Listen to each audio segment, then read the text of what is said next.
Assalamu alaikum wa rahmatullahi wa barakatuhu, cheikh. Voilà, j'ai une question qui a fait débat entre moi et un ami. Un vrai débat, cheikh. On n'arrivait pas à se mettre d'accord. Voici la situation. Mon ami voyage ce jour-là.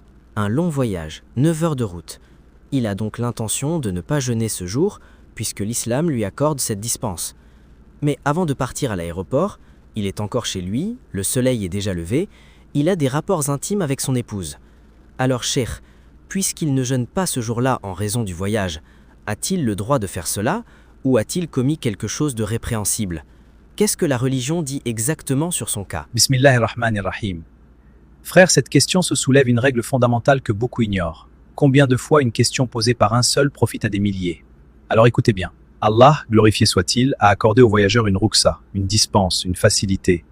Quiconque parmi vous est malade ou en voyage pourra jeûner un nombre égal de jours plus tard. Surat al-Baqarah, verset 184.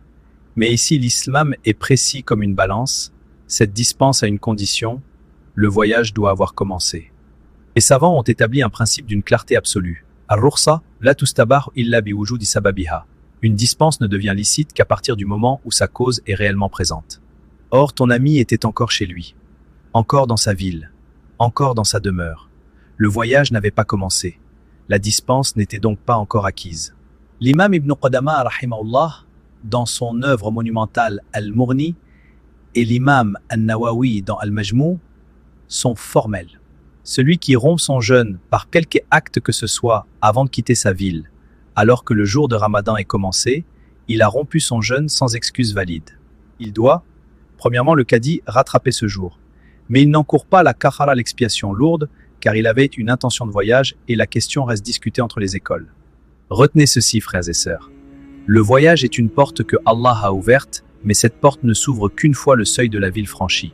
Et le prophète sallallahu alayhi wa sallam a dit « Inna Allah yuhibbu an tu'ta rukhasuhu kama yuhibbu an tu'ta azaimuh » Allah le sublime aime que l'on profite ses dispenses, tout comme il aime que l'on accomplisse ses obligations. Hadith authentique, Musnad Ahmad, validé par Ibn Hibban.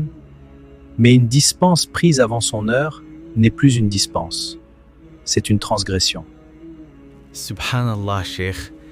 Donc, si je comprends bien, même s'il avait l'intention de voyager, tant qu'il n'avait pas quitté sa ville, il était encore soumis au jeûne comme tout le monde.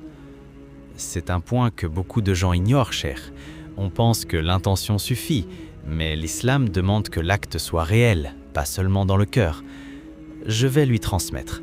Il devra rattraper ce jour et qu'Allah lui pardonne, car il a agi par ignorance et non par défi. Qu'Allah vous préserve, cheikh, et qu'il nous accorde la connaissance qui nous protège. Assalamu alaikum wa rahmatullah.